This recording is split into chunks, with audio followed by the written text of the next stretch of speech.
go. All right. So what we're going to do, I've changed it just a little bit because I was trying to figure out how I could get you guys to practice, which is hard to do because you're not like couples, right? So that one's a little harder. So I'm going to try a different approach to our practice lab. So we're going to see how this goes. I also wanted it to be something that the people who are having to watch this, because they can't be with us, something that they could also do.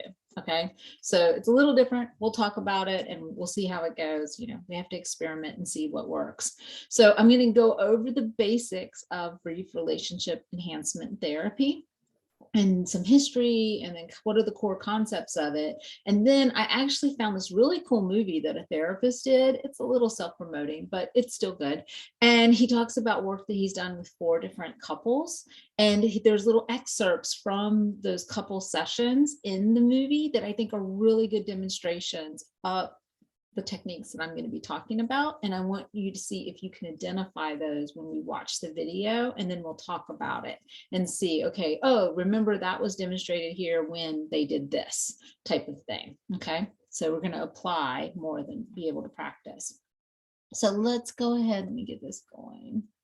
I have to do this in a weird way. I have to share my screen over here. And then, oh, there's a good therapy page about it. And then there we go. You guys can see it? Showing up? Okay, good.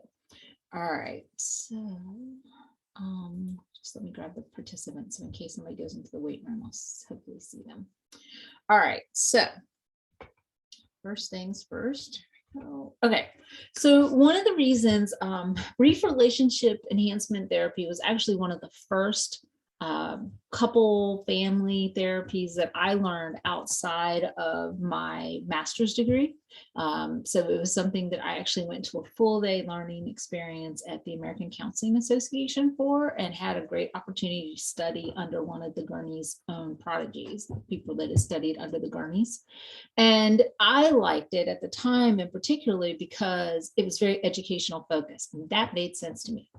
Like, I can do education, like I can teach, I can do skill building, and that made a lot of sense to me at the time.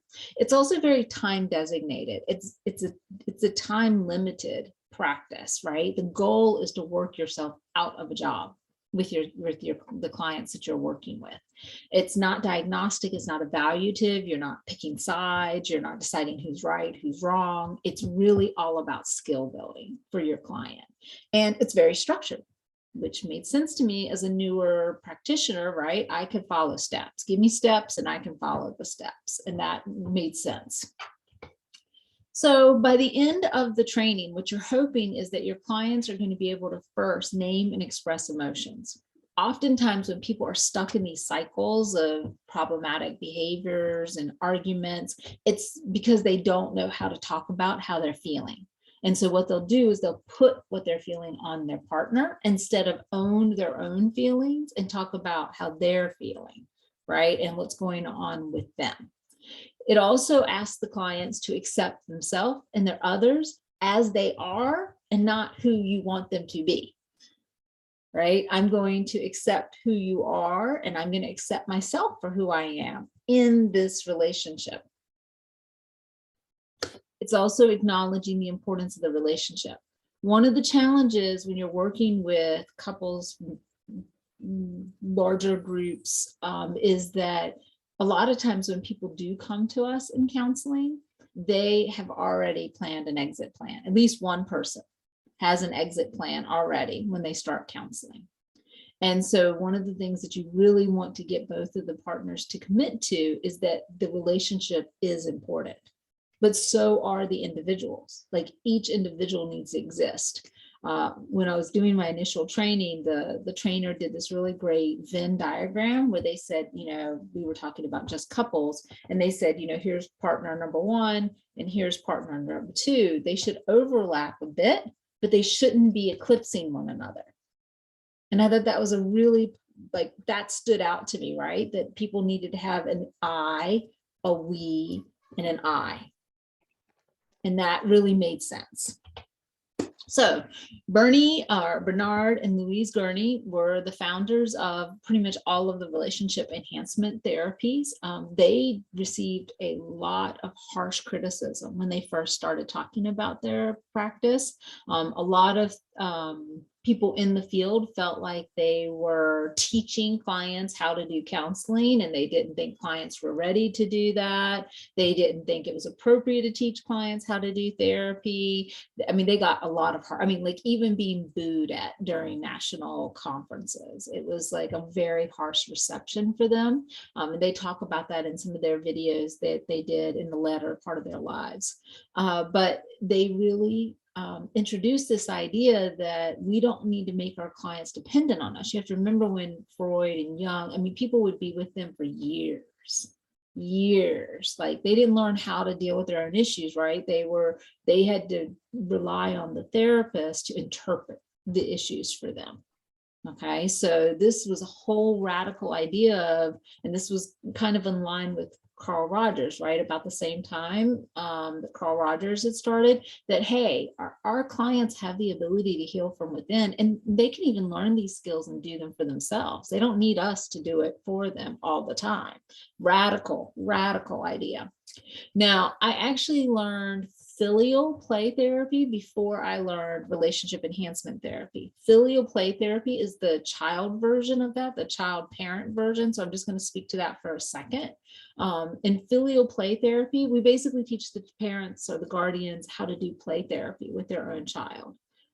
For brief periods of time. And it's the same idea. It's very client-centered.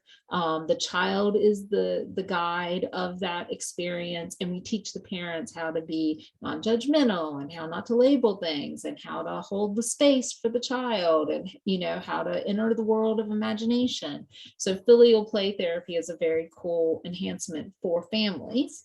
You have the couples relationship enhancement, and then you also have parent-adolescent relationship development part. But all of these are enhancement therapies, and they all follow a similar experience. And yes, I will give you guys the PowerPoint, so you'll have it.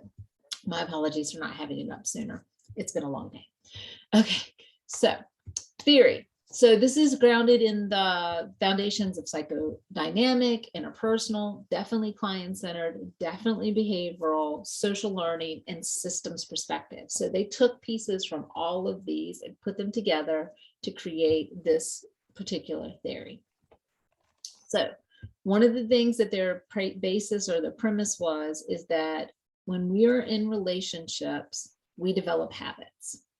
Okay, and these habits become like reflexes, right? If Talia is my partner, right, and Talia goes, "You're late again," I'm going to have an immediate response to that, right? That I'm going to have a learned response that I'm going to give back and go, "Well, I can see the dishes got done," like, and that has nothing to do with me being late, right? And you're just redirecting the blame in that situation, but it's a reflex. It's a habit that you've developed in how you're handling, but you're never really handling the actual conflict that's coming up or what the real emotions or feelings are underneath that.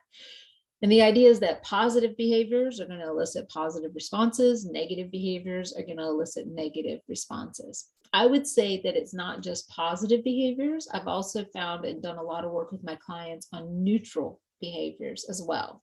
So I talk to my clients about how they're creating a bank account, and that when you put money in to that bank account, that it's going to be there for future days. Well, if I do something neutral with you, you still know I'm there. It's like getting my banking statement from my bank. My money's there. I can see my money's there, right? No money must put it back in my bank, but I feel good about the fact that I got the statement, right? It was like, oh, there's an accounting of what's in my bank account. That's a neutral statement, a neutral behavior that can also be affirming to the person, just saying, hey, I'm here.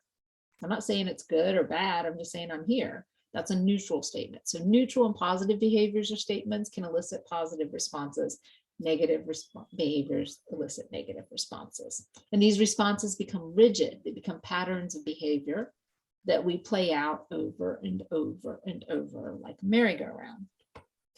So The goal is to have a positive alliance between the therapist and the clients. I have used this effectively with polyamorous groups as well as couples. So this is a therapy that I found has worked not only with dyads, but triads and quads and family groups and different step family situations. So it's been a really powerful tool in that way.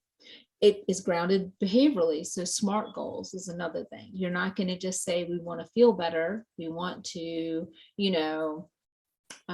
as a couple, we want to have a non-argumentative, conversation for at least 30 minutes every week, right? You're going to be very specific, measurable, achievable, realistic, and time-oriented in your goals.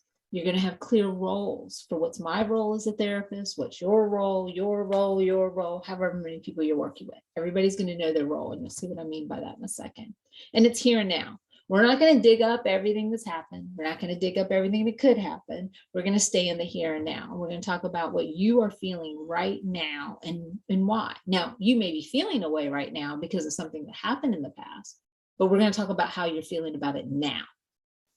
So it's here and now. And time limited, like I said, it's going to be very, there's different models for it. And we're going to talk about the phases, but you move people through. Usually I wouldn't see clients for more than 10 to 12 sessions. It's a very brief therapy. Okay. It's going to be very quick. I mean, you can do it in 5 sessions sometimes. So it can be very quick if you follow the model.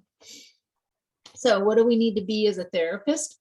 Well, you've got to have humility. So I can't come into the therapeutic relationship thinking I already know what's wrong with this couple, right? Or this triad or whatever. I have to come in with some humility that I have my own experiences and I'm here with curiosity, right? I'm here to be very curious about what's going on, and I'm going to listen in a way that they maybe aren't listening to each other. And I'm going to reflect what I'm hearing to help them be able to talk to each other. Respect and trust, be receptive to the process. I need to own my own experiences. I can't impose my own experiences on my clients. So I have to do some bracketing, right? Like if I've experienced, say, infidelity in a previous relationship, I can't assume that their experience of that is the same as mine. I have to create safety. And this is probably one of the biggest challenges I find as a therapist, because I'll be honest, I usually can see who is like, it's usually like, oh, if you would only do this, then she would do this, or they would do this, right? But I have to bracket that. I have to hold that back. And I have to be present for both people, or all 3 people, or all 4 people, right? I can't choose sides. I can't look like I favor one person over the other. That's another reason why I like this particular therapy, because the structure of the therapy requires an equitable amount of time with each person, or however many you're working with. So it's fair, it's impartial, not going to be triangulated, right? So I don't want somebody partnering with me. So one of the biggest ways to deal with that is, let's say that, Megan, Icy, and Tammy are in a relationship, okay? That I'm not going to have Megan looking at me at any point in time. Nobody's going to talk to me during the session, okay? If Megan's worried about Icy, then Megan's going to be looking at Icy and talking to Icy, right? If Megan's worried about Tammy, then that's where they're going to be looking, and they're going to have like eye contact with each other. It's not going to be through me. So never goes like, here's the therapist, here's the client. It's never like this. It's more of like, here's the therapist, and I'm feeding the client maybe information to say, a new way of saying it, but the client is the one saying it to the other client, not the therapist saying it to the client. Right? So I'm a coach. I'm more of a teacher in that way. I'm not there to speak for anybody or to interpret even. I may make observations about what they're saying. I may say, does this sound right? Right? But they're still talking to each other and not to me. So teaching skills, and I'm here to motivate. Sometimes clients will get distraught. They'll get frustrated with the process. They will get frustrated with me. They'll get frustrated with their partners. And so part of my role is to say, you've done this before, or I've seen you do this, or remember when you did this, you can do it again, right? You have the ability, you have the words to let them know how you're feeling. It's those motivation things, right? And it's not going to be false motivation. I'm going to use pieces of information I've gathered about and from the client over the time that we've worked together. So like I said, it's the therapist, and the therapist's job is to explain, demonstrate, and supervise. So that's what we're doing. And the clients are working together. And that might be, you know, in this case, it might be, it might be more than one client. So you could have an infinite amount of clients down here, but it's the clients doing the work. I would say that every time I work with more than a dyad, well, even when I work with a dyad, I usually do 90 minutes with my clients per session, just to be sure that there's, you know, time for each partner to do whatever they want to do. I will increase that time with each additional person that's part of that process.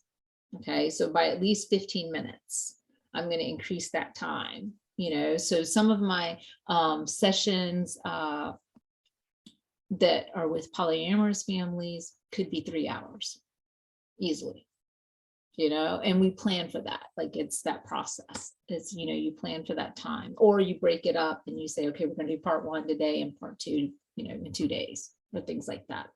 So, and then I see he's asking about silence. One of the things that's really cool I see about this particular process is there is silence, there's holding the space, but that happens between the clients. It's not as much with the therapist, because it's very structured in what the client has to do. And so if they follow the process, they have to say something, and then the other person is actually reflecting what was just said. Because again, we're teaching them basically how to do therapy with each other. We're going to teach them the basic skills. Okay.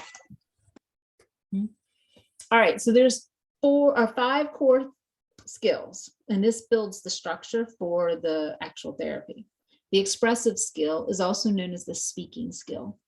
So when you are doing this, we're just going to talk about dyad for simplicity's sakes right now. So let's say I have a dyad, and there's going to be one person who's a speaker and one person who is the empathic skill, or the listener. So it's going to be these 2 roles. We're going to have a speaker and we're going to have a listener. When the speaker is speaking, the speaker has to speak from their perspective, and they need to speak about how they're feeling about whatever's happening.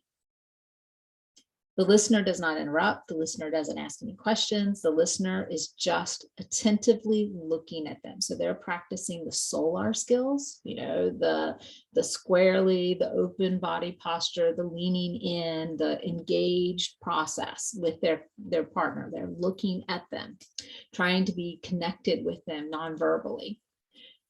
That's what the listener's doing. The speaker speaks, the speaker speaks. I usually try to keep it to about 2 minutes per speaker. So the speaker usually talks for about 2 minutes. Then the listener has the opportunity to say how they think that person is feeling about what they said, and then they summarize what that person said. There's no judgment. They can't add material to it. They can't ask questions, none of that. Okay, so it might sound something like this. Let's pretend like I'm a client, and I would say, I'm going to be the speaker. I'm frustrated that you come home from work and you start playing video games, and I'm trying to make dinner, and I'm managing the kids' homework, and I'm, you know, dealing with the dog underfoot. And that's really frustrating for me, because I really want you to be part of this process. I want you to come home and be part of what's happening at home. I want you to be part of our process. Okay. There's no blame there. It's not saying you're a lazy, you know what? It's not, you know, you're a terrible father. I'm just describing how I feel about what's going on. Okay. Now, as the listener, I'm gonna be a listener, my listener. Okay. Then I would say back to that person, you're frustrated that you see that I come home and I just check out and leave you to take care of the kids. That was a pretty good summary, right? That was a summary of what the person said. Now, if that person had come in as the listener and said, you're just angry because, I get away every day. Whoa, whoa, whoa, whoa, whoa. They didn't say that, right? So as the therapist, I'm going to stop that and say, okay, now remember, as our skill, I'm not going to be even, there's no judgment. There's no, I'm just going to say, let's rewind and then let's try again. Let's try to reflect what this person said, not what you heard in their message. Okay, so we want to reflect what the words they said, not the message that you're receiving underneath there. So part of my job as a therapist is to teach them to summarize words and not messages, because a lot of times they've learned messages underneath there, right? They've learned what they think the other person's valuing or what they think the other person believes about them. And that part we need to take out. So part of my job is to filter that out and get them to restate it as a true summary of what the other person said. Maybe not parroting the words exactly, but to capture what that person actually said, not what they think they heard them say. All right, so that's the speaker to the listener.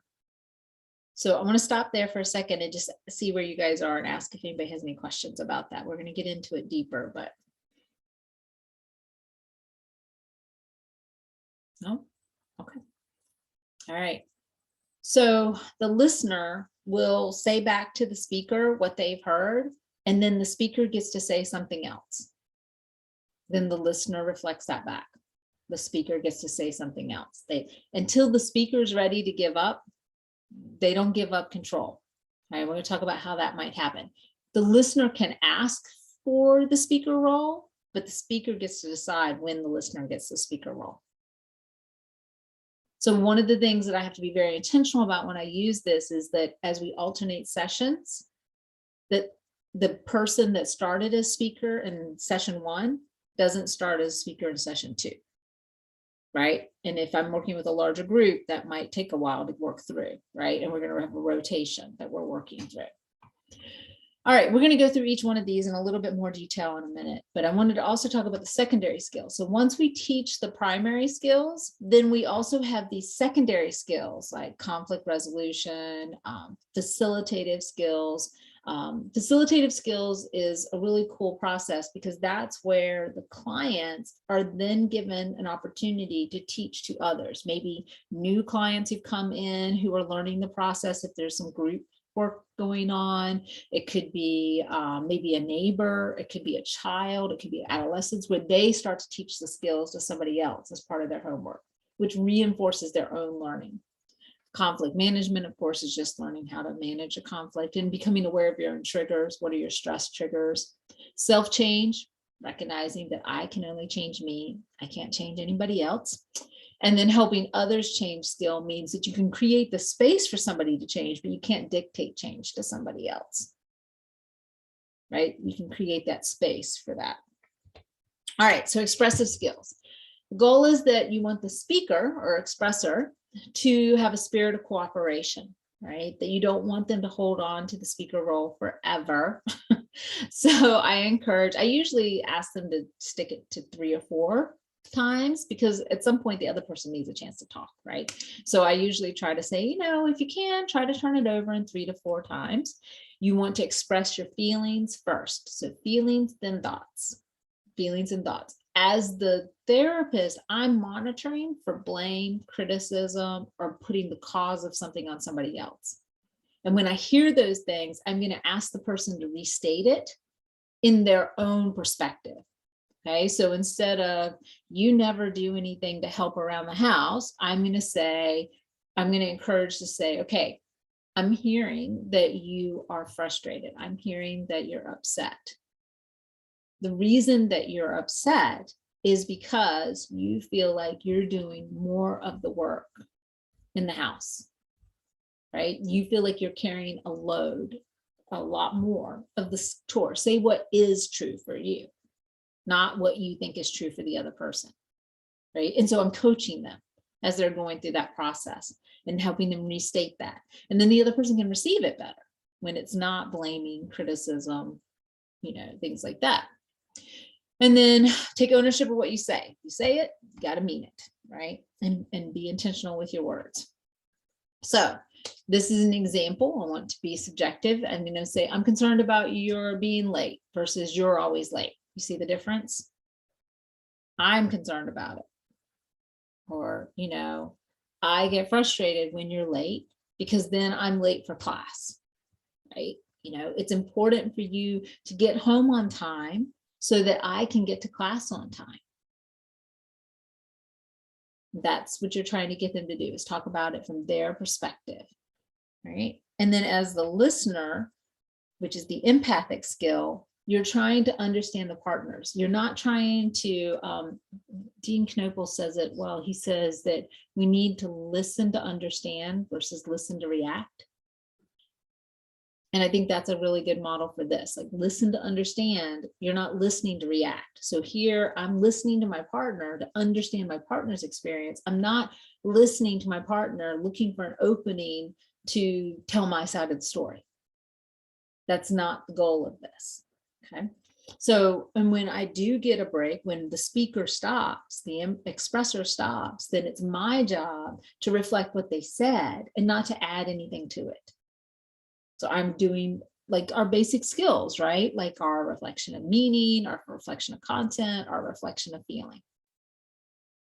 So it's those basic core skills that we're teaching to our clients at that time. So when I'm going to be the listener, I need to give full attention. That means body awareness, eyes forward, looking at my, partner. I'm going to give time and space to the speaker. If I catch myself thinking about other things like the chore list I have to do or what I want to make for dinner, I'm going to bring myself back. So I also have found it's really helpful to embed some mindfulness training here into this work as well, to help them learn how to be present with each other. So I will often supplement this therapy with mini sensate projects for them, so that, maybe like giving each other a hand rub, or, so it doesn't have to be sexual, but something where, it's just like hold hands while you watch a TV show or something like that. It could just be something that gets them connected and just being present with one another at a level different than what they might have done. Some couples come to me and they haven't touched each other in years. And so this is new for them to even have that opportunity. So I'm going to reflect my partner's perspective. I'm not going to defend my perspective. I'm going to reflect my partner's perspective. So in that last case where the person was coming home late, it would be, you feel disrespectful when you walk into class late. Yes, I do. I feel very disrespectful and it impacts me as a student. Right? Then, what is not empathy? So when we're the listener and we're reflecting, we want to be empathetic, right? So asking questions, presenting your perspective, defending, interpreting, all of those things. I'm going to be the therapist that's going to be filtering those out. So if that comes out, I'm going to be like, oh, rewind. Okay, that was an example of how not to be empathic. So we need to be empathic. What is your partner's perspective? You'll have your chance to talk as the speaker, but right now you're the listener. So as the therapist, I'm also clarifying roles. You're not in the speaker role now. You don't get to say your part yet. Okay? You'll get your chance, but for now, you need to focus on understanding the other person. Next skill is discussion and negotiation. And this is where you're going to be switching back and forth between the speaker role and the listener role, and really recognizing the importance of the relationship. It's really helpful to get some sort of affirmation from the clients that they want to be in their relationship. Like, you want to be here, you want something from this, because that can help create safety for the other partners. If they see that the other person wants to be there, when you've got somebody who's got one foot out and one foot in, that makes it harder, because everybody knows that. They know it, even if it's just at a subconscious level. So really trying to get people to say, no, I'm in this and I'm really in this to do this. And if this doesn't work, then we'll make decisions. But for now, I'm going to be fully in. So speaker versus the listener. Okay, so speaker's going to express their points. They're going to feel understood, and they're going to want to hear from the other person. Those are the three reasons why a speaker will say, okay, I'm going to turn over and become the listener. So now you can be the speaker and I'm going to be the listener. When that happens, though, the listener has to say the last thing that the speaker said. So when they become the speaker, they have to reflect what was the last thing that the speaker said before they can become the speaker. So they reflect what the speaker said. The new listener, who was the speaker, says, yes, that was it, or they reflect what they think it was. And then it goes into the next cycle where they switch roles. A listener can ask to become the speaker if they feel like the speaker's gone on too long, if they really feel like they need to be heard or they want to clarify, but ultimately it's the speaker who gets to decide, or the therapist, when it's time to switch. Okay. Now, I like to do at the end of the speaker speaking, they say switch. Most of my clients find that helpful because I also do a lot of work in telehealth. We don't have the ability to necessarily use an object, although I guess the couples could have something that they're passing back and forth. But I find in telehealth, it's just as easy for the speaker to just say switch at the end of their statement. And then that signals the listener, okay, I got to summarize what you just said, and then I can take over as the speaker. But, some people might have something like this where they're passing it back and forth among the people. When they are the speaker, they have the talking stick or whatever it is. So you can use a word or an object. So after they speak, like I said, the speaker acknowledges how they felt about what the other person, so I'm going to acknowledge how I think that person felt about what they shared. Like, you look relieved that you were able to share that with me, or you feel more comfortable with me now, or you feel more vulnerable. I'm going to reflect that feeling that I think the other person was having. I could be wrong, but I'm going to reflect that feeling. Should try to stay on the same topic unless you both agree that it's done. So now it's the other person's view of that same perspective, and they get to share that with it. When it is time to change the topic, the speaker can make that decision and they determine what the new topic is going to be. Usually with my clients, we agree at the beginning of session what they want to talk about. We're like, what things did you want to process today? Talia, what would you like to talk about? Megan, what would you like to talk about? And we agree on what that agenda is going to be. And we kind of have an order of what's most important to least important. So we make sure we hit those big issues. So I like to do some agenda setting at the beginning. Generalization skill is where they've moved from doing that skill to now, how does this apply to what's going on at home? How does that apply to what's going on with your family? How does that apply with what you do at work? So once they get more skilled at the basic skills, how are you going to generalize that? So think about it in your own skills training. When you guys started with basic skills, we didn't ask you to think about anything other than just how do you reflect feeling, right? But once you started reflecting feeling, I said, okay, well, now I want you to reflect feeling in a challenge statement, right? I want you to give me a challenge statement that has feeling in it. So I'm adding layers to it. Same thing's true for our clients. As they get proficient at one skill, I'm going to ask them, okay, now how might you use this here? How might you use this here? How might you have used this here? So I'll be talking about those skills with them. We want the clients to have an intentional time for practice at home. So 30 minutes is all we ask for once a week. And we ask for it to be a time where they can be as uninterrupted as they can be, if it's like couple or dyad, triad, whatever. We also ask them to have what's called a rain check, which is a backup plan. If somebody gets sick or a kid gets sick or something happens and you can't do it on the day, what's your backup plan? Go ahead and have a backup time planned so it doesn't get lost. One of the things that makes this very interesting for some couples is, much like you guys, when you first started learning how to do skills, we asked them to record this 30-minute session. And they bring that recording back to session with them the next week. And then we do more of a supervision with them on that. So we process that. So we want to see how they're doing it in the natural setting, right? It's not just going to happen within the office setting. So very formal. We ask them to practice weekly for 6 solid months. We ask them to track that, document that, record it. Now, we may only be seeing them for 10 to 12 sessions straight, usually week to week. But after that, we then spread it out to 2 weeks, then 4 weeks, then 6 weeks, so that we're kind of weaning them off of the therapeutic support, but they're still getting support. After that initial 6-month period, we encourage them to do at least 1 booster session per 6 months. So in the next 6 months and the next 6 months, they would come back for 1 kind of touch base to see how they're doing, to keep the skills current. All right. So that's kind of the structure for how we work through generalization. The final skill is the maintenance skill, where we're asking them to maintain the skill. The most successful couples or groups that I've worked with have been ones who have then started teaching this skill to other people.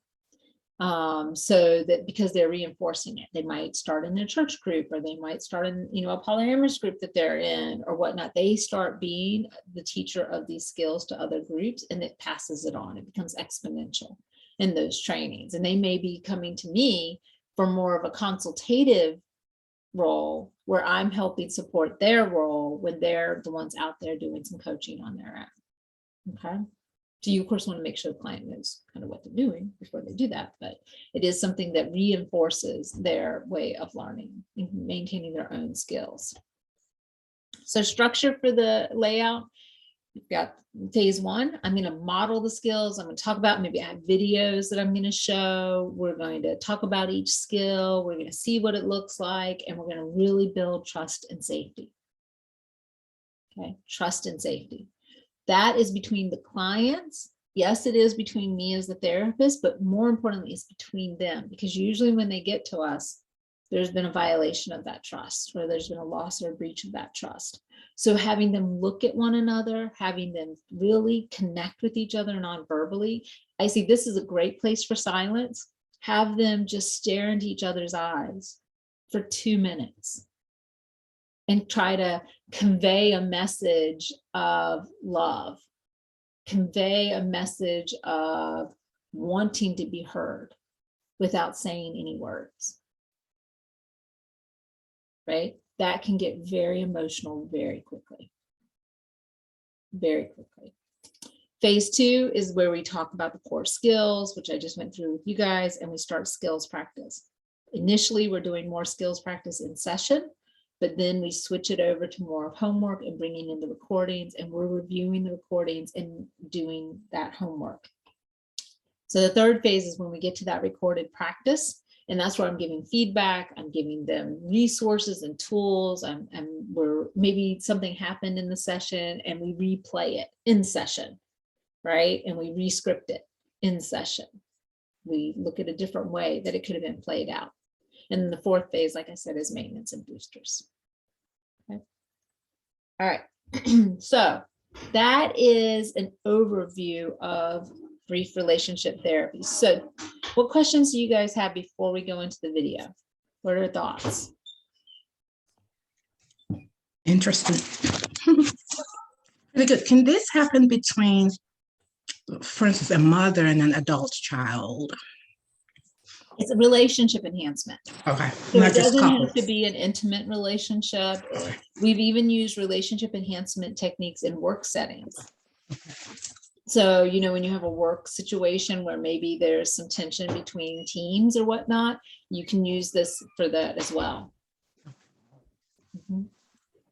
How does it work with like little children? I mean, I feel like the power dynamics there different. So, but you remember that you've got the speaker role and the listener role. So when you're doing enhancement therapy with a younger child, they still have the opportunity to express themselves. Okay. And the parent or the guardian or the sibling, they have to reflect the perspective of that person. So it forces them to try to empathize with that person. So like in filial play therapy, you have the parent play with the child with a special set of toys that are designated only for the filial play. And one of the things we teach the parents is to not label any of the toys. So like one of the things you're supposed to have in your toy set is a set of animals that represent a family. like, a father horse, a mother horse, and like all that. And so you would have 4 or 5 of these horses, but I would never call them mother, father, horse, anything like that. We would say, oh, I see you're playing with them. Okay. Or I see that you have that, or it is doing this. So I'm going to use this, that, and it as the person who is, reflecting what the other person is. So when I'm doing this as a brief relationship between maybe a dyad, people could talk. They're usually more vocal, right? Verbal, and they can talk. But with kids, they may be expressing themselves as the speaker through their play. Right? And as the listener, I'm describing what I see happening in their play. I foresee a lot of emotions sometimes. How do you handle that? Do you let it play out? You just hold the bowl. You hold the bowl. But the one thing you want to be careful of, I see, right, is again, blaming, criticizing, those things. You're going to stop that. As a therapist, you're going to nip that one right away. You're going to interrupt that discussion. You're going to say, like if somebody lashes out at somebody, you're going to say, okay, that was, we had a moment. Now let's go back to our roles. Your role right now is the listener, and your role is the speaker. As the listener, you need to reflect this person's perspective. What was this person's perspective? And I've sat with people and we have done that 15 times where they'd say it and I go, okay, you're still bringing yourself into it. So let's restate it again. Or I might write what they said on a whiteboard and we break it down on a whiteboard, right? Like what part of this is criticizing your partner versus reflecting their, so it's a teachable moment so that they can see it. Because again, remember the basic premise of this is we've learned these patterns that have become reflexive. So the goal is to interrupt that. It's very didactic, very, very didactic. Okay. So like I said, I found this movie that this therapist did. And I don't know if he knows, but he's doing enhancement therapy. He really is. He never says that, but when I watched it, I was like, oh my gosh, this is such a great example of enhancement therapy. So, but he's talking about kind of how people get into their problems. So we're going to look about 30 minutes of it because I think it shows different aspects of things. And I wanted you to be able to see kind of how a relational therapist works, what that would look like, how they might work with people, and then also seeing relation enhancement concepts in play. Okay. All right. So I need to stop sharing and share again because I may have forgotten to share my second. Okay.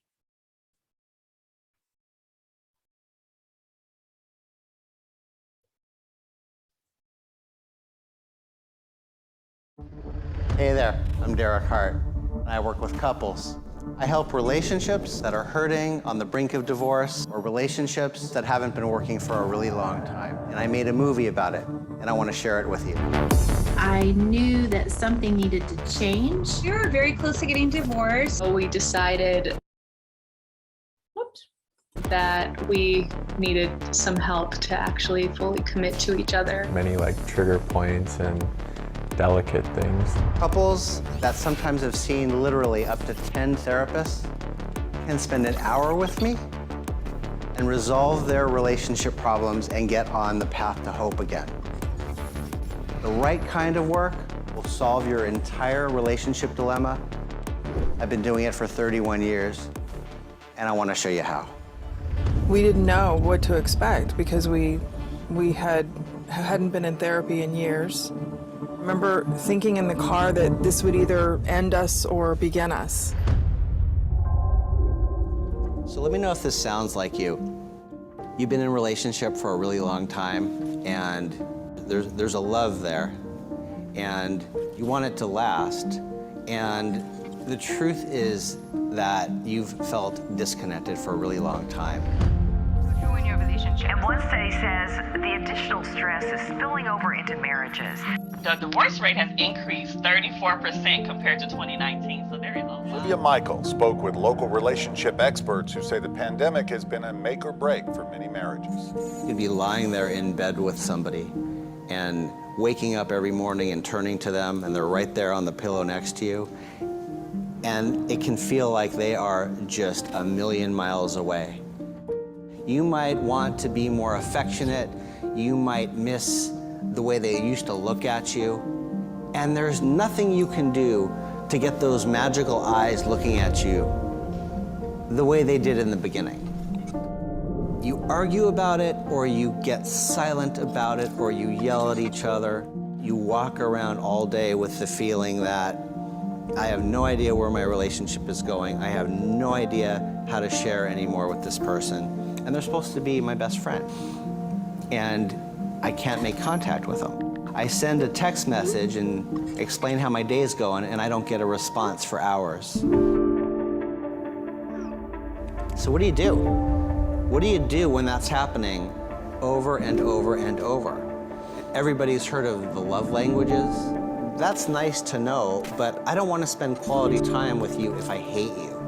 And if I like touch and sex and affection, there's no way to actually make contact physically and have us touch each other like we used to if it's unsafe to talk with each other. There's only one aphrodisiac that lasts a lifetime. And you can get all the chocolate and the wine, but if you don't have emotional openness, if it's not safe for me to tell you what I'm feeling and know that you care, sex dies. If you want to know the reason why you might have a sexless marriage, a sexless relationship, that's the actual reason, and I believe that's the only reason. What Derek does is that he holds a space for both people to be who they are, and he's really good at slowing their pace down. I know what it feels like now, and it feels pretty different. Privately thinking, oh my God, I got to get out of this relationship, or oh my God, it's going to end, or oh my God, what am I going to do, or how do I get back, or when your brain is not in survival mode, trying to be safe and survive, and oh my God, what's going to happen, you have so much more capacity. If your conversations end or it feels bad and you have to go package that away somewhere inside you and store it, it always goes somewhere. And what I hate to see is when it leads to divorce, because it usually does. Every relationship is either getting better or getting worse. And if your relationship is not learning the skills of attention and focus and intimacy, it's getting worse, and you are losing your connection with each other. If you feel that your partner doesn't like you anymore, you carry that around with you all day long, and that is painful, and we need to interrupt that and change that permanently for you. I say that word very literally and very seriously, permanently.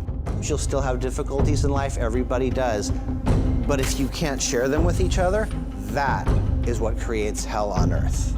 We have to permanently move from not feeling safe to feeling safe.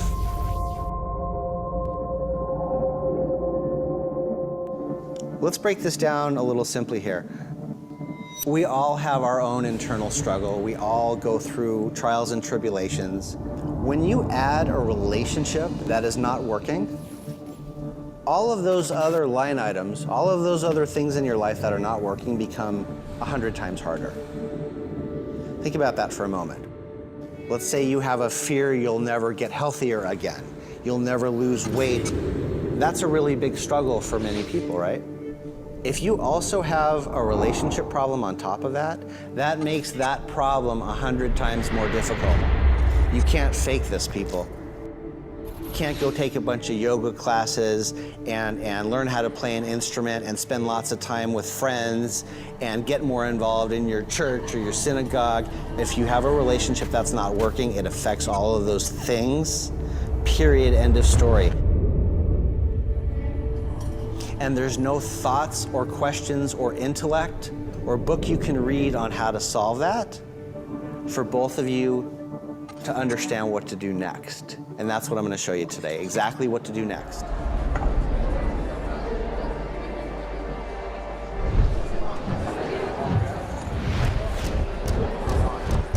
I'm going to show you some of what I do today to show you what it's like if you know exactly what to do to interrupt the same fight you've had hundreds of times. It's really thousands of times, isn't it?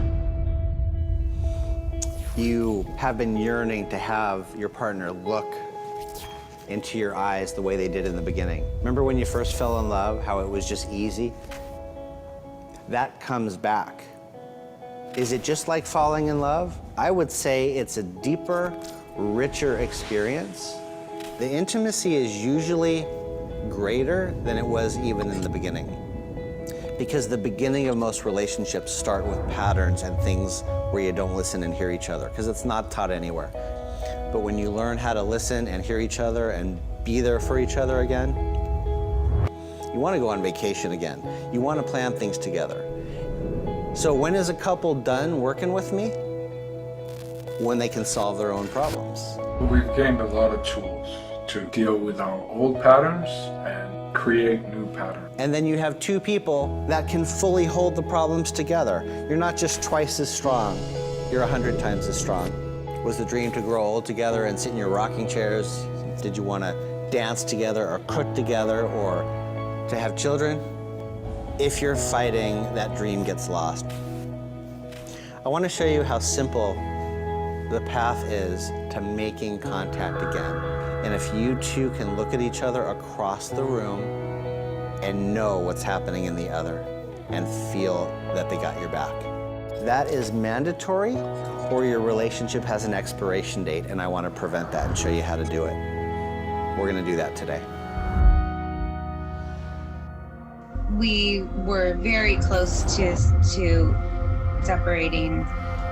When we were struggling, you know, if I went on the internet for help, there really wasn't anything good out there. We reached out for an introductory session, and it was an incredible experience.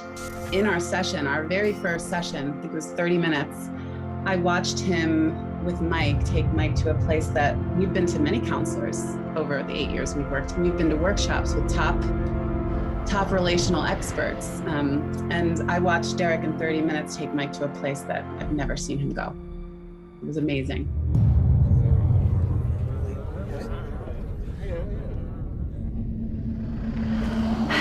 I don't know if I'm shaking because of the espresso or because like because I'm speaking my truth. We're here because we don't want to be in this situation anymore. And we have 2 small children. Do you have a sense of when you started feeling disconnected? Has it been years? I think it has. We just haven't been able to accept that. I feel like I've been stuffing a lot for a long time. And there's a lot of hurts in there. And so I think to his credit, he's been doing really well at listening to them. But in my head, I'm like, yeah, it's 8 days in, so, you know, congrats for 8 days. I texted her 25 minutes before the call. I was downstairs making lunch and for her daughter and working. And I texted her 20, I was like, hey, don't forget the calls in 20, 25 minutes. And silence, nothing was said. I didn't know she needed me. And then after my call, I felt attacked immediately after. And this builds on other issues we've been having. Are there actual incompatibilities, or is it scary to be close?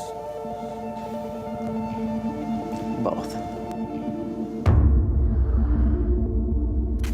Couples come to me and they, at least half the time, have seen between, I kid you not, 5 and 10 therapists, and it didn't help.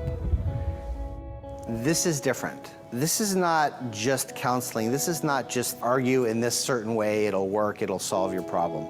That's not enough. Something else has to be given. What has to be given is me dropping into an experience where I can help you feel each other again, like you did in the beginning when you first met each other. And I'm going to show you today how to do it with couples that are going to succeed in making contact with each other right in front of you. actually having Derek interpret my husband for me. And I was like, that's how you're feeling? Like, it's like that's what's going on in your brain? And I was like, yeah, that's exactly it. And Rob has done the exact same thing. That's what? Vice versa. Look at her face right now. Yeah, the yearning in her face, stay with her face. The yearning is so filled with risk.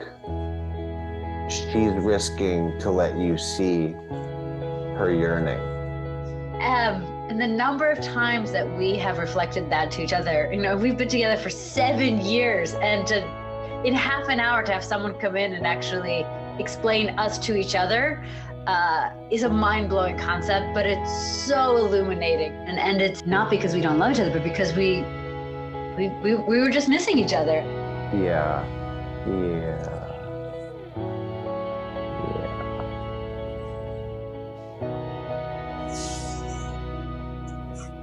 Thank you.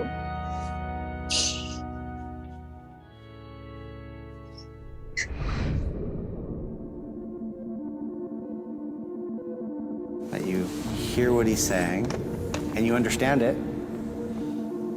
and it feels unfair that you understand what he's saying at the same time you don't feel understood. Is that your dilemma? Is that part of it? So you don't understand what I'm trying to say? Or you don't understand the reason that I normally give you? I feel like you don't hear what I'm saying when you're working from 5 o'clock in the morning until 6 o'clock in the morning when you sleep 1 hour at night. So your face is in your cell phone from when you wake up, and then you leave the house and you go to your patio. Okay, let's slow it down, because this is really important. So make eye contact with each other.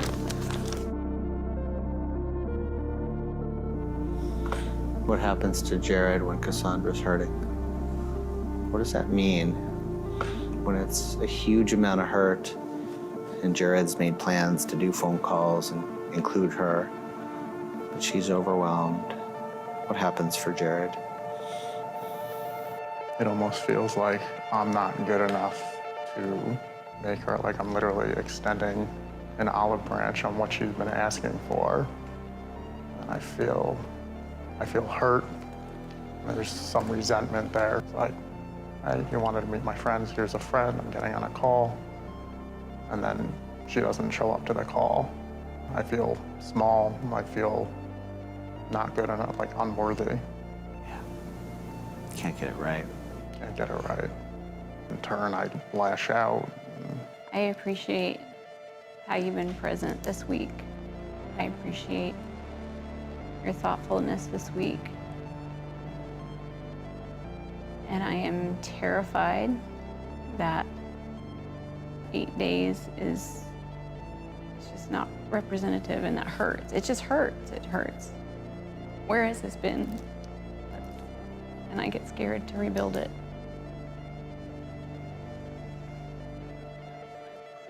And yeah, I really don't know how to find proof that it's genuine, that it's going to be lasting.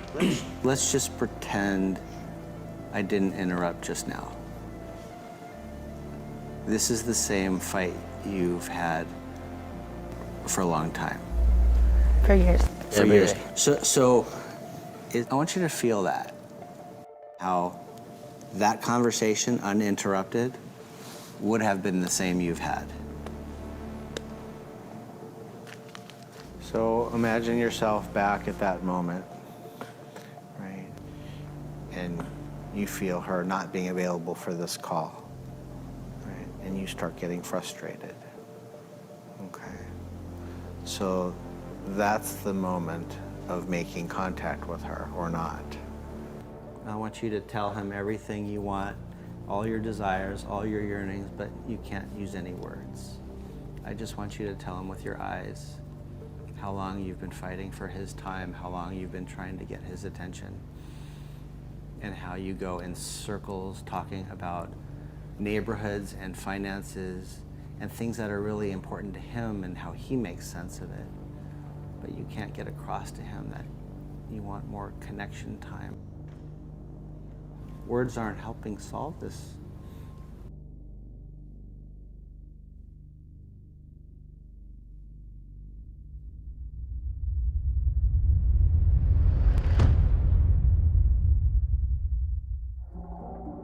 Tons of people come and work with me, and I gotta tell you something they say a lot of the time. They say, I don't have the time to work on this. It takes too much time. They say that because the conflicts they're in take hours. And actually, hours is kind of ridiculous. It's not hours. If you're not making contact with each other, it takes all your time. It rents a space in your brain that rips off your life entirely if your partner and you are disconnected. So how much time does it take to make contact with each other? About 90 seconds. Am I saying I can solve your problem in 90 seconds? Yes and no. I want to show you how to interrupt that process and how to know in 3 to 5 second increments if you are not making contact with each other. Doing this work will help you immediately in your very first conversations with each other because you've both forgotten why you chose each other in the first place. And keep eye contact with each other. You know those things, you know those things, Omar, that you're trying to figure out? Like if you really would change your lifestyle and your money and private school and all that. I've lost contact with myself for so long that if I do this vulnerable work and reconnect, I might actually be harming myself further. Your only option is to reveal to her as tenderly as you can the degree of pain and confusion. She'll stay if you tell her how bad it is inside you. She will leave eventually if you act it out.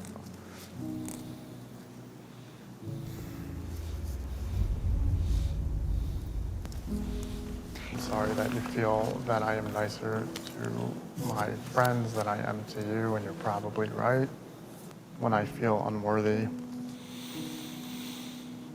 I become very hard on myself internally, and I lash out internally, and I lash out at you, and I hate myself when I do it. I become very mean and borderline abusive, and I don't know what else to do besides communicate this to you. And I'm pushing you away.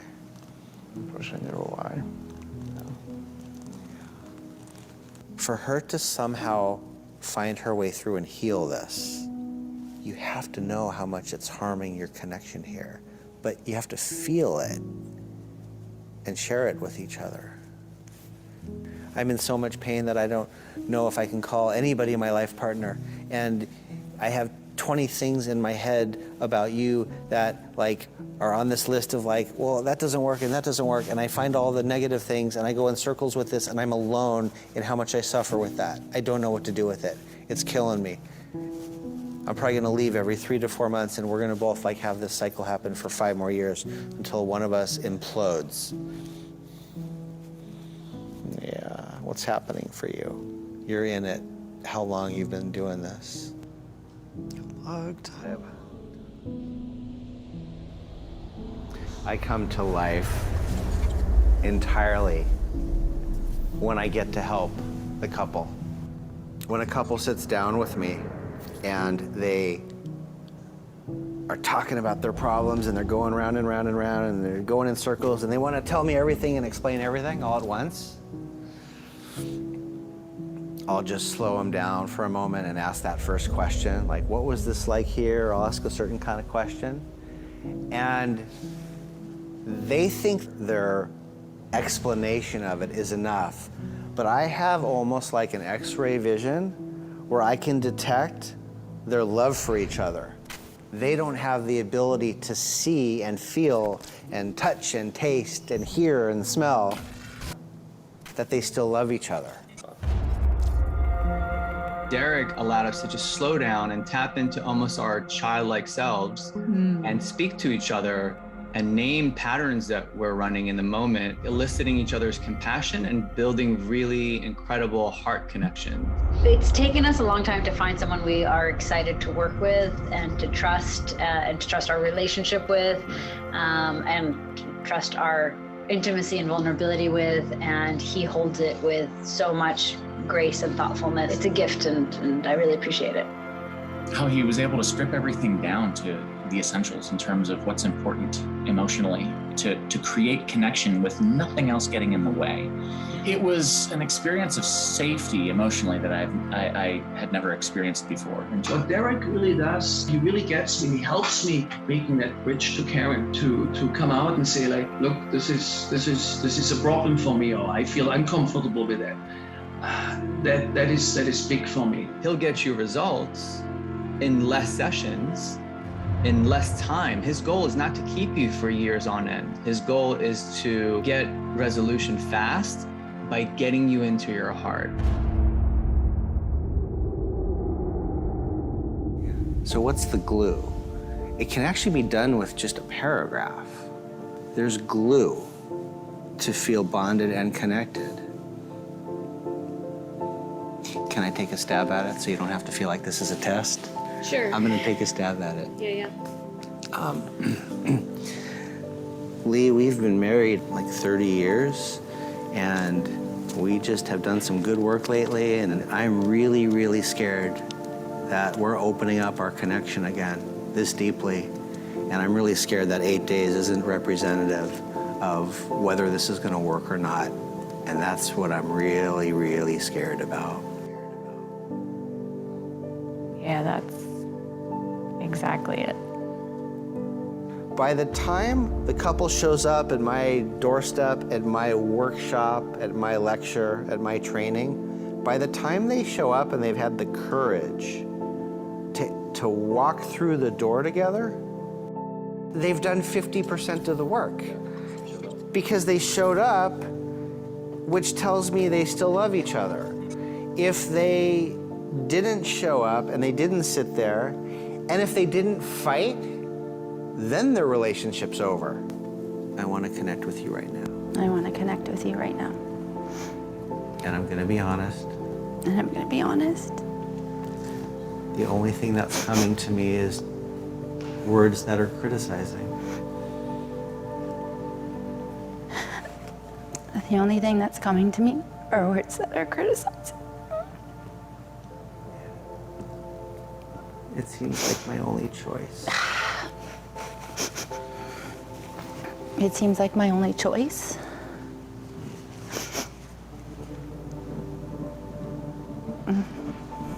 Couples are really saying to each other, I wish I could find my way to telling you what's really going on with me, and I wish you could like nod your head in acceptance and love me again. Because every time I share what's going on with me, it's a fight and a battle, and you don't believe me anymore. We've been together for 30 years, and I feel like we have one fight, you know, and we get on the merry-go-round and we go round and round, and I just feel like Derek has stopped that. Getting in touch with how I really am feeling, allowing that to have a voice, and learning how to allow it to have a voice.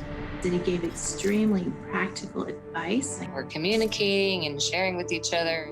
I can't believe the difference. He has given me valuable insight. He's helped me tremendously. Game changer for us. Like, we have been so productive by actually partnering with each other. He's the best. It's like emotion is the messenger of love. That is why working with me is simpler. I can help a couple see instantly what they're really telling each other. And all I have to do is show them from a few different vantage points, from a few different directions, what they're really saying to each other. And they usually say to me in the first hour, are you psychic? Like, have you been, watching us in our house? So why do I do this? The better question is, how could I not do this? A session ends and it's exhausting and we all feel like we connected and it's beautiful. I just kind of want another one because I get to sit with people who are in pain and fear and loneliness, and I know soon they will no longer be in pain and fear and loneliness. For the first time in a very long time, I feel that I truly connected with my husband, and he heard me. We're capable to do it We're now. capable, yeah. Or at least we know where to start. We have the tools. We have the tools to be able to connect on a deeper level. What can I say? I think I just found the key to save my relationship. So let's just say I have a couple in front of me and one of them says, like, I want to care, okay? It's kind of an intellectual idea, and we know that you just said that and it's the truth, and we know you have no way to get there.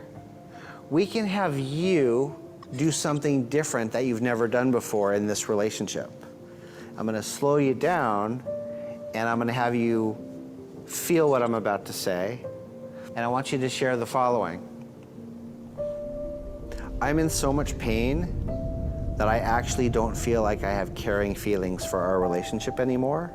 And I want to have that, but I don't. And it hurts inside, and I don't know how to get back there, and I don't even feel like you want to go back there with me, and I don't even know what to say or do to get us back there.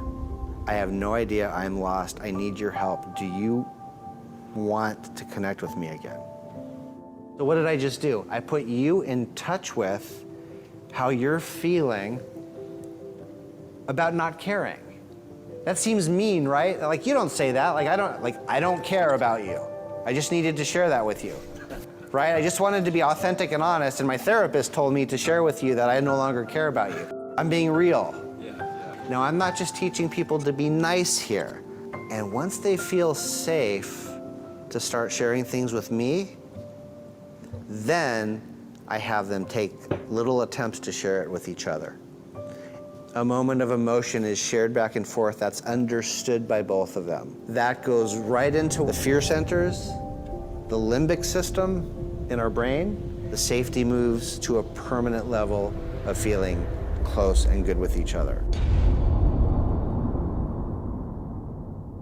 In your relationship right now, if that's not happening, if you hooked the couple's brains up to an MRI, the same centers in the brain would light up as if a rattlesnake entered the room, if they're not feeling safe with each other. It's a real study done with 500 couples on this. Then they went through different types of counseling, and it was proven on an MRI machine when they feel safe and close and open, those centers don't light up. So it's emotionally dangerous to stay disconnected from each other. We all cope in relationship when it's not feeling good by doing something. We yell, we scream, we fight, we intellectualize, we hide, we go silent. So you can expect to see couples who are coping with a lifetime of strategies they learned from childhood until now, long before they met each other, but they hurt each other continuously about their coping strategies. If my partner's silent, I'll call him emotionally unavailable, right? If my partner is critical, I'll call her like mean and nasty, right? These coping strategies are rigid, and we need to make them more flexible. What's one little possibility of how to respond differently? So I know it feels maybe awful to you in the moment that I'm asking you to do something, I promise we'll have your partner do this too.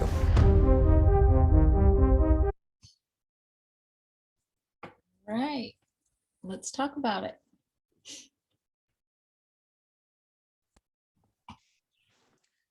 Was it appropriate to try to think or to say what they're thinking? Mm-hmm. Yeah. That was appropriate? Yeah, because that's the part where you're teaching them the new language. You're teaching them the new way. So again, you're not imposing those thoughts onto somebody. What you're doing is taking information they've already shared with you, and you're restating it in a way that's healthier, a way that has them owning. That's the first part, right? The part where you are the expressor, or you're expressive, you're owning your feeling. So like his last example there, like, I mean, I've had clients say like, I don't care about this anymore. I don't want to do this anymore, right? That's what they're saying.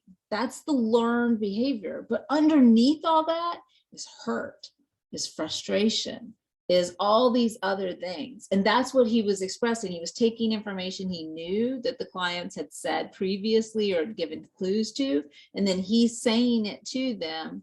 He also, you may hear, he says, like, you know, they have to agree with it. Like, right? Like, I'm going to try this out. Tell me if this fits. I'm going to say this. Let me know if this fits. And then, you know, if this fits, I want you to say it to your partner and practice saying it to the partner so you can learn this new way of talking to each other. Does that help, Icy?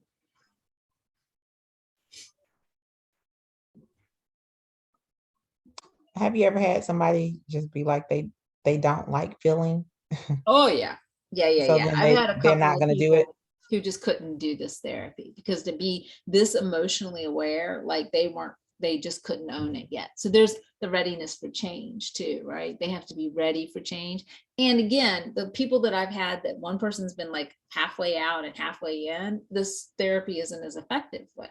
You really have to commit, even if it's just temporarily. Okay, I'm willing to be all in for 6 weeks. Like if somebody's actively having an affair with somebody else, then you have to really be honest with them, right? You're actively engaging with somebody else. You're not fully present. If you want this therapy to work, you have to be fully present, which means not engaging in that for X amount of time. We need that commitment from you to not engage in this much time, right? And some people are and some people aren't. They're not ready to do that. But that's telling in and of itself.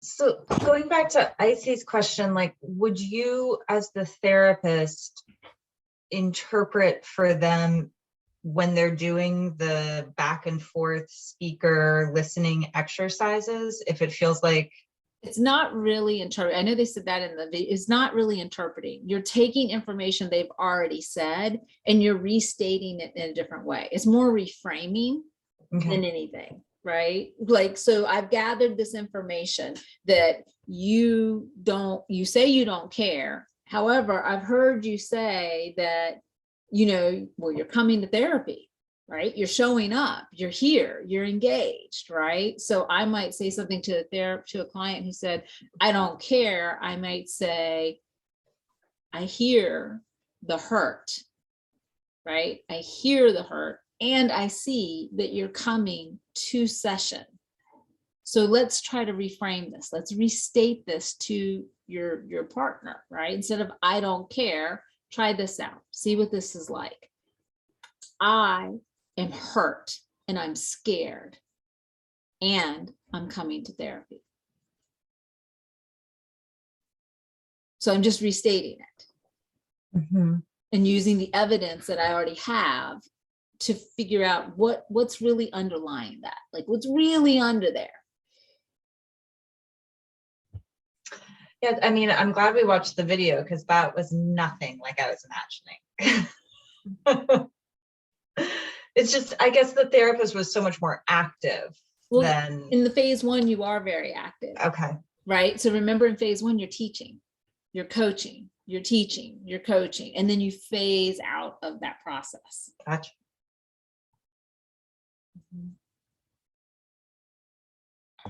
The therapist did not know that he was actually doing relational therapy. He doesn't say that at all, but when I watch his work, I'm like, you are such a relationship enhancement therapist. Like, okay. Yeah. Maybe he just doesn't want to name it because that would make him look less. Right. And he would have to give credit to somebody else. I don't think he wants to give credit to other people. No. But it's very relational enhancement style. The only piece that we didn't see, although he does do telehealth, you can see that, is the recorded piece, right? Where you would have people record themselves doing that type of emotional focused conversation with each other, and the hearing and the speaker and the listener, and then you would give feedback on the skills and how they were doing that. I feel like we didn't see as much of the listener in the video, like them restating what they heard. Yeah. That would be the piece that would be helpful. So like, there was the one older couple, they did do it a little bit, but just having that person say back to them, like when she was talking about I only feel criticism. Like I can only talk, like I want to be here, I want to do this, and all I can think of right now are critical words. Then as the listener, he could have reflected back to her, you are committed to being here, and all of the hurt that you have felt is informing what you want to say to me now.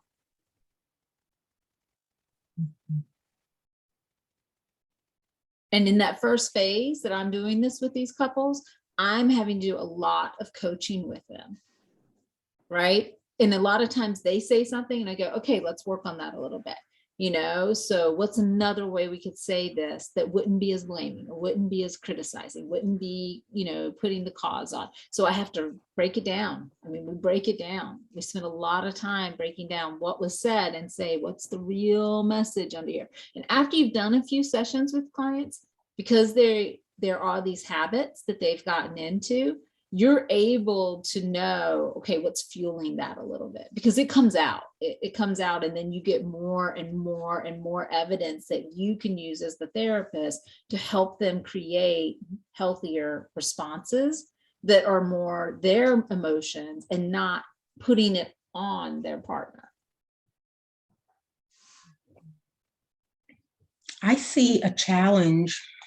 Language and just words are just so important with this whole process.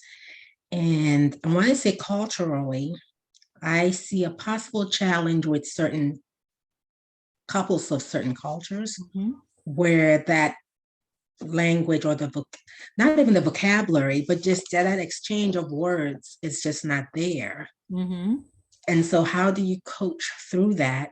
But I can imagine in, I don't want to say vocabulary, but it's just there's a barrier. Yeah.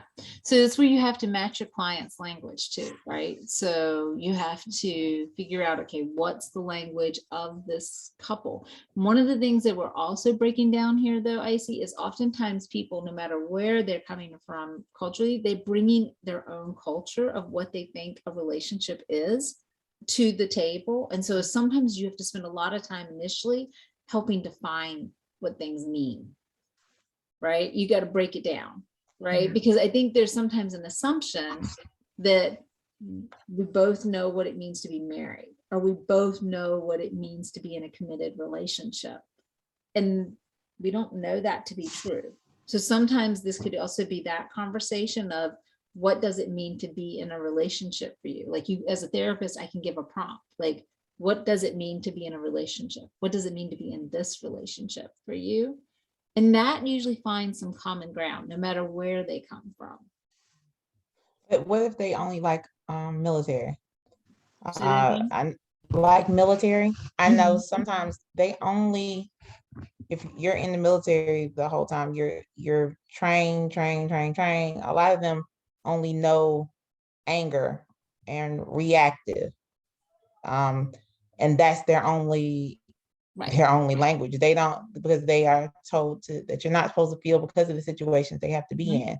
Yeah. So the only thing that they know is how to respond to anger. So they know how to fight with you and argue with you, but they don't really know how to feel with you. How do you get them to feel with you if it makes them feel bad, I guess? Because I guess that could be really scary. It's about readiness for change too. Is this person in a position where they want to grow emotionally, or is this in the person who's not in? If they're not ready for change, then it's not going to work.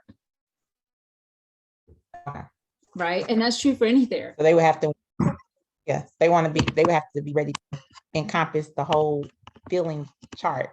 Right, exactly. That you would have to be able to, and I do actually in this therapy give people the feeling list. And I'm like, what feeling are you feeling right now? Right.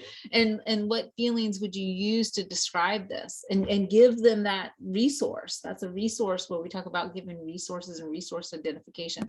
But you have to have readiness for change, right? If the person's not ready, or if culturally they aren't in, this isn't the way they want to exchange, then you meet your client where your client is. This isn't going to work for everybody. There's no therapy out there that I know of that will work for every population. This is one possibility of relational counseling that could work for a select grew. But I've So worked what with do people. you do with them?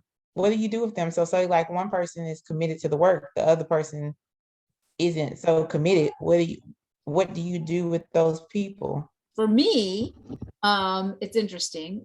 I can share a case actually that I did not too long ago. Or it's been years actually, but they just I found out what the ending was to this. Okay. So there was a couple that I had worked with over the course of about 10 years. And we had worked together on multiple occasions. And the first time that I met with them, I tried to teach them relationship enhancement. They were not ready for that. I didn't know this the first time that we worked together, but I found out the second time that he had significant addiction issues to polysubstance, alcohol, and sex. And that he was, like a sex addiction. It was like an unbelievable, like the numbers were just like, it was really unbelievable. And like he was so tied up in his addiction, right? Like his addiction was like his reason for being. He worked for his addiction. He organized their family life to meet his addiction. Like everything he did revolved around his addiction. So he couldn't focus on his wife. Like he literally, like because his addiction was so primary in his existence, he couldn't even get to her or their two girls. Like he just couldn't, But he also had this real strong need for appearances, right? He needed everybody else to believe they were the perfect family. Like that was his, the way he was viewed in the community was very important to him. So coming to counseling made him feel like, oh, we're doing the work we need to do, but he never really could participate in the work. And I just had to really kind of have a heart to heart with him at some point and say, this is what I see. Like, I see that you're coming to counseling because you think that's what you're supposed to do, but you're not doing any of the work that you need to do to make improvements in your relationship. Because honestly, I think you are fine with your relationship the way it is. Your wife isn't, but you are, And so that's okay to tell somebody. For me, I am very much straight up. This is my style as a counseling. I like to tell my clients what I see. They can agree with me, they can disagree with me, but I'm not going to waste their money. I'm not going to keep having them spend money to come see me if there's no progress happening. And they came back to see me like 3 or 4 times. And how did it end? He had a severe motorcycle accident and became a quadriplegic, and she got the strength to leave him. Wow. Yeah, that's a Lifetime movie. Yeah.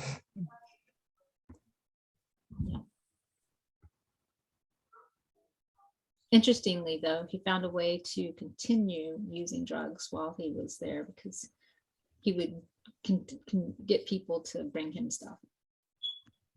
Couldn't move, couldn't get out of bed, but the addiction was that. Impressive, honestly. Yeah, and the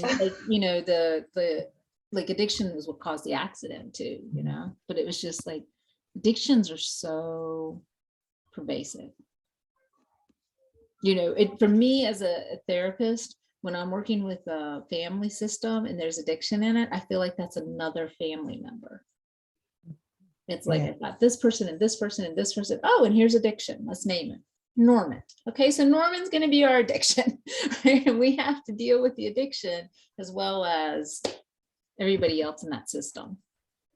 Because it really does impact everything. And it's really hard to manage. It is, yeah. So again, you have to match the therapy that you choose to the client, right? So this particular therapy does require that both or all the individuals that are involved be invested in the relationship and there has to still be hope. There has to still be hope in the relationship, right? And there has to be the ability to communicate in the language of emotion. Doesn't mean they have to have that coming in the door though. You can teach it.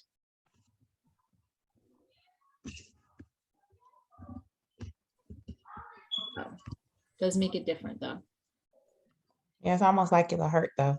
That's how Oh, it hurts. It's someone I painful. know, like, well, no, like hurt, like a person who's never felt something for someone else in a certain way. And then they feel it the first time and they're like, no, I don't want to do that because that hurt. It was easier for me just to be angry. For some people, you know, opening up empathy is too costly. Like, I think that's what you're saying, Talia, because I mean, if you open up, if I open up my ability to walk in your shoes, then that means I also have to think about everybody else. Right. And so I may not be able to do that. I may not have the ability to open up that part of myself because I haven't done the individual work yet. Or I may not be in a safe place to do that work. That's for the military. I think that's very true. You know, if they had to think about everything that they did or were ordered to do or have seen.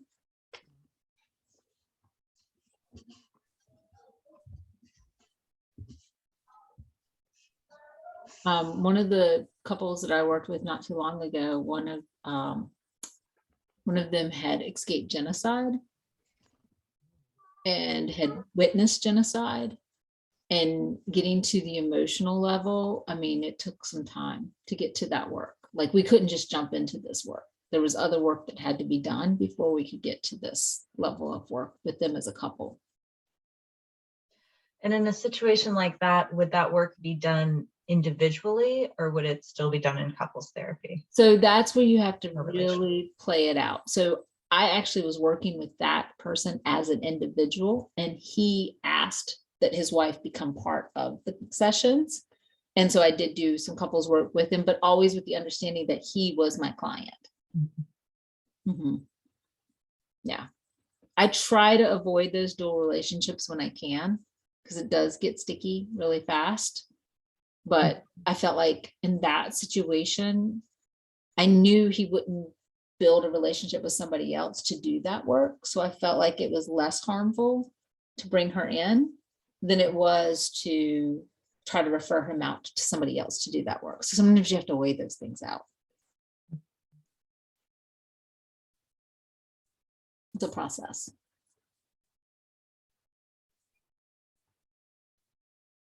And I do really just want to make sure that you don't limit yourself in this particular one, because I really like, I think it was Icy that said something about, you know, an adult child and the mother. I really love that. I mean, you have to think it is relationship enhancement. It is not couples enhancement, right? It's, you know, it could be siblings, right? It could be any relationship.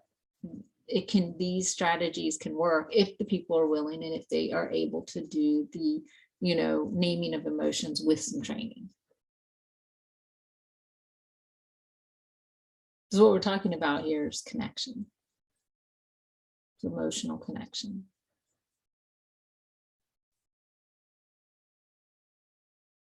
Oh, I see. Are you saying something? Because like you're on mute.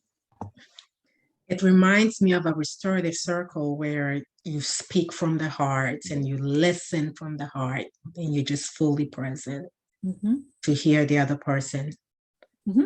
Yeah, similar rules, right? Like you need to look at the person who's speaking. When given, you reflect what you heard the person say. It's very similar. Yeah.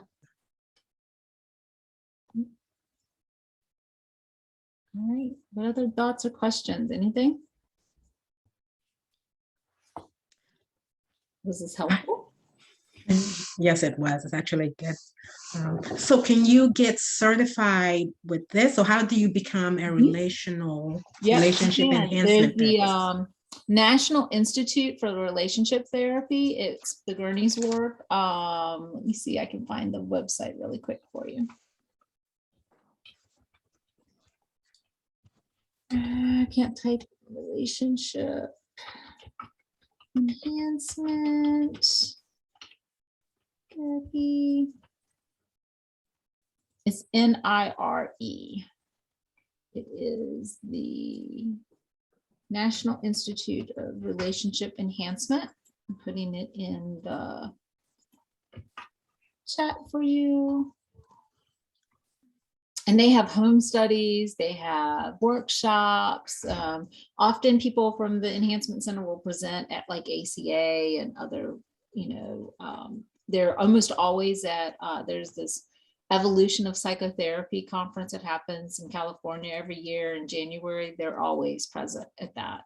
So, but if you're going to be working with families, I think this is a great tool to have, and especially if you're going to do any type of work with children, I really recommend filial or child parent enhancement therapy. That's a great resource. I love that. I've done that work for a very, very long time. Teaching parents how to engage in play therapy with their kids is very rewarding, and I did it with both mine too.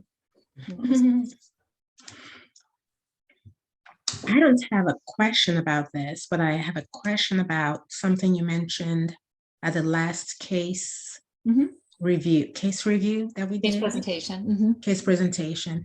And it was about working with families with relatives with terminal illness. I forget what you called it. What was that type of therapy? The respite care, or was it? It wasn't respite care, it was something else. But individuals that have loved ones with terminal illness. I forget what you called it. Oh my goodness, I see I'm drawing a blank. What would it I'm be? going to go back and review the recording. I think it was recorded.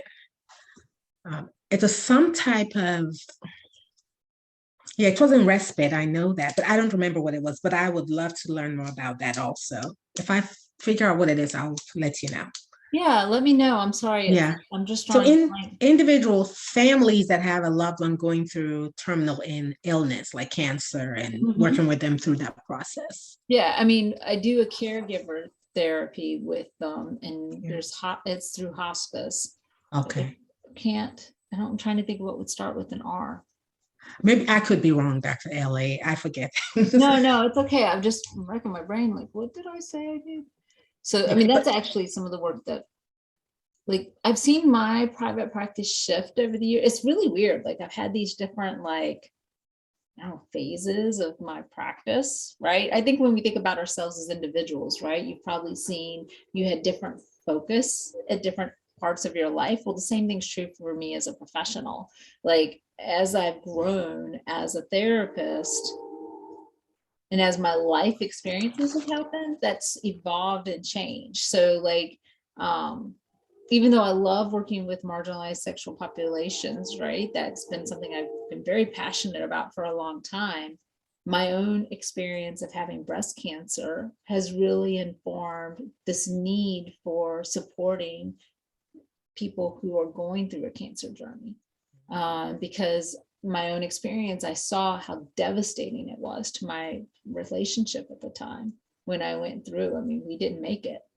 We didn't make it through cancer. Cancer killed our relationship. Didn't kill me, but it killed our relationship. And like that really has informed who I am about helping people understand cancer is not a physical journey. Cancer is a holistic journey. And understanding that, right? And so that's really shaped who I am now as a professional and what I think about. And when I think about medical advocacy and helping caregivers support, their loved ones through these journeys too, and giving them the support they need, because I don't feel like my partner, nobody attended to him. Nobody attended to him. I was so tied up in my own crisis, I couldn't attend to him. And not a single doctor, not a single person in our whole care team asked, hey, how are you doing? And so it's important. For pretty much the same reasons, I lost a girlfriend to breast cancer last year, and she was in hospice at home. So I had to go over, help take care of her. 2 weekends ago, I lost a godmother to cancer, hospice care, saw her die in the hospice hospital. And then my father-in-law, like 3 years ago. So just seeing everybody in my cancer experience watching everybody go through that, like this is a need and something that I'm interested in doing. So Yeah. you mentioned it, and I thought I wrote it down. I don't know if it's I don't remember. I have to find out what you said. I'll listen to the tape It's again. gonna hit me like at 2 a.m. and I'm gonna text you. I see, this is what it was. Yeah. So, but yeah. Yeah. That's Because it's definitely definitely a different type of counseling. Like if you had asked me 20 years ago, even, oh, you're going to be doing grief work, I would have been like, no, I run from grief work. Like, but now, I mean, it's, I can sit in the yuck. I can sit in the yuck with clients. I've sat with people who are dying. I, can really hold that space, but that's been part, like your own journey has to take you in different parts where you go, right? And when I did my couples work, I was in a very different place. Like, I'll give you, for example, like when I was going through cancer, I would not have been able to do this couples work because of what my own relationship was going through. Like, I didn't have it to bring, right? Yeah. Now I have a wonderful partner who brings me sweet tea while I'm presenting. So,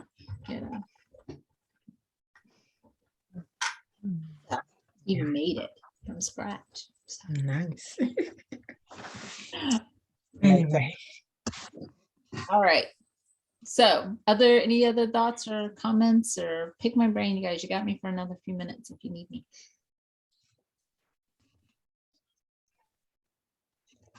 No, about our last was my telehealth training. When did you send out the certificates? It should have come out when you filled out the certificate. You should have gotten it automatically.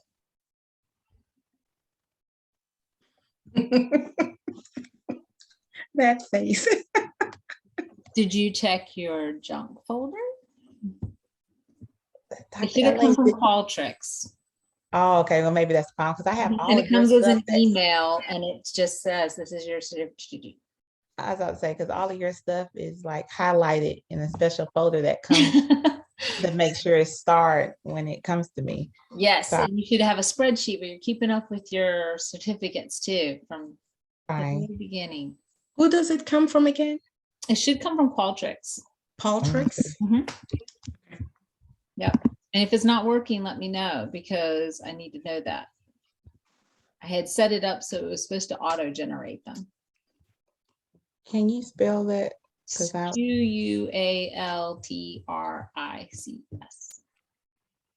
Yeah.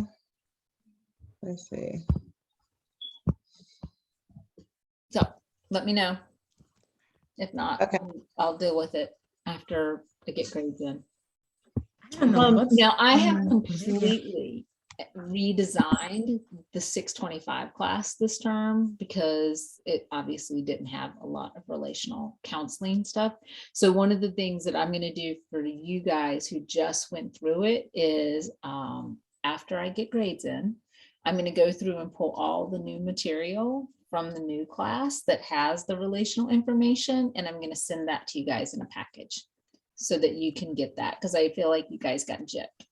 So I want to make sure you get all of that. So I'm going to just copy those new modules and send them your way as a Word doc or something like that. Maybe I'll put it in a little handbook for you or something so that you'll have it, because I do feel like, yeah, I just couldn't get the material entered fast enough in y'all's class. So I haven't forgotten you. I'm going to give you that support. Awesome. Yeah, so it was a lot to take in. This class was a lot. Mm-hmm. Yeah, it is a lot. And but I mean, I hope it was also exciting. Like, I hope that you. Super interesting and exciting. Just overwhelming. Overwhelming. Well, the next group who's starting with me in the summer, they're going to also have to do a relationship lab. So they're going to actually have to demonstrate like a relationship theory too. Well, then I guess I'm glad I'm not in that group. I mean, that sounds amazing, but it was. So yeah, and so I'm going to have 2 relationship labs, and they have to come to those labs, and then they have to demonstrate one on their own. So they have to come to one of the 2 labs. Okay, and then I'm listening because I'm in the summer class. Yeah, so the summer class has I took out, I think it was the last paper I took out. The one y'all are doing this week. The self-reflection. Yeah, this one? I think I took that one out, and then I took something else out. Oh, instead of doing the sex education 3 times, like where you do like the proposal, and then week 5 y'all were talking about what you would do, and then week 7 you present it. It's just one kind of check with peers, like you post to get feedback, and then you do the presentation. So I did take stuff out to put the relational stuff back in. So that was kind. Talia, I thought you were in our group. I am in your group. I thought she was talking about residency.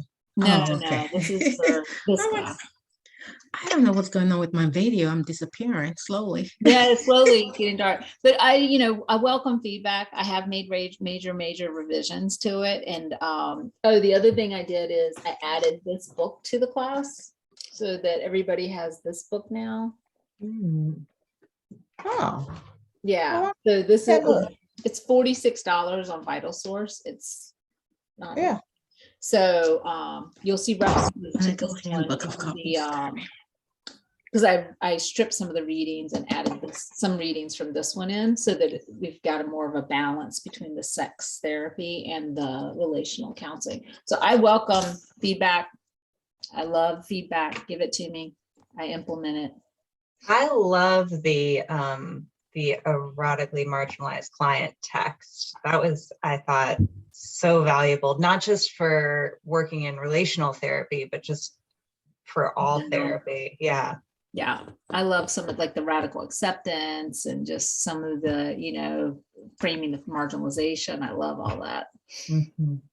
How to create a safe environment, right? A safe space for people. All that.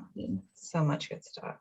Well, I mean, I love your supplemental material. It's just I haven't been able to fully read everything at the rate that you've been going. But I did add them to my library so that I have access to it, so I can go back on my own and have. But I love some resources. Yeah, and the other thing is that I started doing lectures like based on the reading. So I'm actually doing an overview of the readings, because that was one thing I didn't have time to do when I first developed the course, because I was teaching 4 sections of this course when I designed this course concurrently. Insane. And so now, like this 2-week period we have between now and summer, I am recording lectures based on the reading. So then for people who don't have time to do all the readings, there'll be another way to get the material too. I'm gonna love it. Oh, go ahead. Oh no, I just said I love it. Does that mean you have more time? You can take me back as your advisee? I'm just saying. Stand in line, Talia. I was already there. I was too. I was too. Oh, you got bumped too. Well, listen. I got told I'm going to stop the recording.